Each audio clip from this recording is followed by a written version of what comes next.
Hello दोस्तों, क्या आपने कभी सोचा है क्यों कोई स्टूडेंट कम पढ़ाई करके भी एग्जाम में आपसे ज़्यादा मार्क्स स्कोर कर लेता है, जबकि दूसरी ओर उसी क्लास का उसी टीचर से पढ़ने वाला दूसरा स्टूडेंट काफ़ी पढ़ाई करने के बावजूद भी एग्जाम में उतने मार्क्स स्कोर नहीं कर पाता। आखिर ऐसी क्या चीज़ है जो एक एवरेज स्टूडेंट और एक टॉपर स्टूडेंट को एक दूसरे से अलग करती है? आखिर ऐसा क्या सीक्रेट है जो एक टॉपर स्टूडेंट को पता है लेकिन आपको नहीं पता? किसी भी एग्जाम में अच्छे नंबर लाने के लिए जितना ज़रूरी हार्डवर्क है उतना ही ज़रूरी स्मार्ट वर्क भी है। Without proper strategy, without planning कम समय में अच्छे नंबर स्कोर करना घास के ढेर में से सुई निकालने जितना कठिन काम है। तो आपके इसी काम को आसान बनाने के लिए मैं ये वीडियो लेकर आया हूँ। बहुत सारी रिसर्च के बाद मैंने कुछ ऐसे पॉइंट्स सेलेक्ट किए हैं जो कि आपको पता होने ही चाहिए अगर आप कम समय में चालाकी से पढ़ाई करके किसी भी एग्जाम में अच्छे नंबर स्कोर करना चाहते हो। तो जाने अनजाने में हर टॉपर स्टूडेंट इन पॉइंट्स को, इन बातों को फॉलो करता है। तो अगर आप भी चाहते हो आपकी क्लास के अगले टॉपर आप बनो, then you must have to watch this video till the end. तो दोस्तों, मेरा नाम है Mister Proton, so let's begin.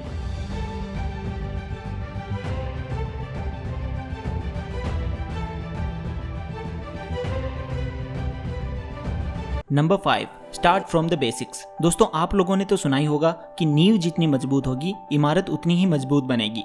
Topper student her class top करता है क्योंकि उसने पिछली क्लास टॉप की थी, पिछली क्लास में उसने मन लगाकर पढ़ाई की थी, उसके बेसिक्स क्लियर थे। भाई, जब आप 11th क्लास की ऑर्गेनिक केमिस्ट्री पढ़े बिना डायरेक्ट 12th क्लास की ऑर्गेनिक केमिस्ट्री पढ़ोगे तो आपको कुछ भी समझ नहीं आएगा। आपके हर सब्जेक्ट के बेसिक्स, फंडामेंटल्स जितने ज़्यादा क्लियर होंगे आपको वो सब्जेक्ट समझने में और उसके क्वेश्चन सोल्व करने में उतनी ही ज़्यादा आसानी होगी। बेसिक्स अगर आपके क्लियर हैं तो क्वेश्चन थोड़ा चेंज भी हुआ तो आप उसे सोल्व कर पाओगे, लेकिन अगर आपके कॉन्सेप्ट्स क्लियर नहीं है, आपको बेसिक्स ही नहीं पता है और आपने आंसर केवल रट रखा है, तो फिर अगर थोड़ा सा भी क्वेश्चन चेंज हुआ तो आप उसे सोल्व नहीं कर पाओगे। इसीलिए अगर आप कोई भी सब्जेक्ट जैसे मैथ्स पढ़ रहे हो तो उसमें पहले जितने फॉर्मूलाज हैं उनकी एक शीट बना लो और हो सके तो फॉर्मूला कैसे डिराइव हुआ है ये भी पता कर लो, उसके बाद भी क्वेश्चन सोल्व करो।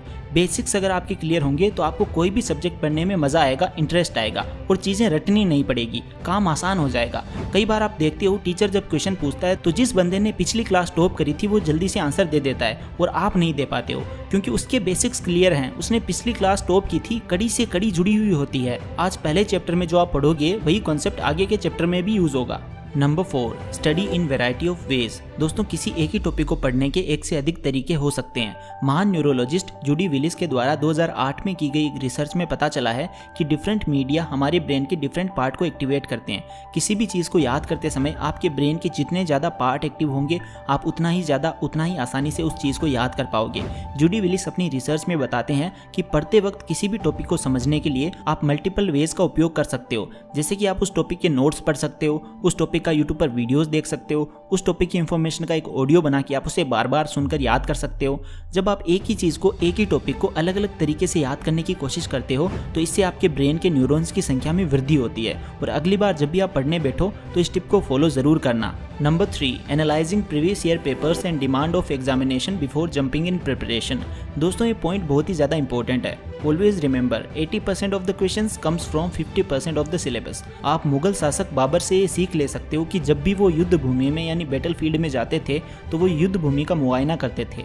ठीक इसी प्रकार से आप जिस एग्जाम में अपीयर होने जा रहे हो उस एग्जाम से संबंधित आपको सारी जानकारी होनी चाहिए। आपको पता होना चाहिए कि एग्जाम की आखिर डिमांड क्या है, बोर्ड किस टाइप के क्वेश्चंस को ज़्यादा महत्व देता है, ज़्यादा इंपॉर्टेंट मानता है, और ये सब चीज़ें आपको तभी पता चलेंगी जब आप प्रीवियस ईयर के पेपर्स को एनालिसिस करोगे। इसीलिए अगर आप किसी भी एग्जाम की प्रिपरेशन कर रहे हो तो आपको कम से कम लास्ट 3 ईयर्स के पेपर्स को ज़रूर सॉल्व करना है। Number 2, summarize what you read. जैसा कि मैंने बताया 80% क्वेश्चंस 50% सिलेबस में से आ जाते हैं। इस 50% सिलेबस के जो टॉपिक्स या फिर आप जो कुछ भी पढ़ते हो आप उसे समराइज कर सकते हो, कम शब्दों में मैक्सिमम सिलेबस कवर कर सकते हो। इसके लिए आप हर चैप्टर के शॉर्ट नोट्स बना सकते हो, इससे आपको रिवीजन करने में काफ़ी ज़्यादा आसानी होगी। बहुत सारे बच्चे इसीलिए एग्जाम में पिछड़ जाते हैं क्योंकि उनका टाइम पर रिवीजन ही नहीं हो पाता है। आप किसी भी टॉपर स्टूडेंट का इंटरव्यू देख लो, हर टॉपर बोलेगा मैंने एटलीस्ट हर सब्जेक्ट का 4 to 5 टाइम्स रिवीजन किया है। Number 1, read multiple subjects each day rather than focusing on just one subject. दोस्तों, 2012 में डो रोलर के द्वारा की गई रिसर्च में पता चला है कि एक दिन में एक ही सब्जेक्ट बहुत ज़्यादा पढ़ने से बेटर है कि आप एक दिन में मल्टीपल सब्जेक्ट्स थोड़े थोड़े पढ़ लो। इसीलिए अगर आप बोर्ड एग्जाम की प्रिपरेशन कर रहे हो तो आपको एक दिन में सभी सब्जेक्ट्स थोड़े थोड़े पढ़ने की हैबिट डेवलप करनी है। डो रोलर बताते हैं कि एक दिन में एक ही सब्जेक्ट पढ़ने से एक जैसी इन्फॉर्मेशन मिक्सअप हो सकती है। वहीं अगर आप थोड़ा थोड़ा हर सब्जेक्ट पढ़ोगे तो इससे आपको चीज़ें याद रखने में भी आसानी होगी और इन्फॉर्मेशन मिक्सअप भी नहीं होगी।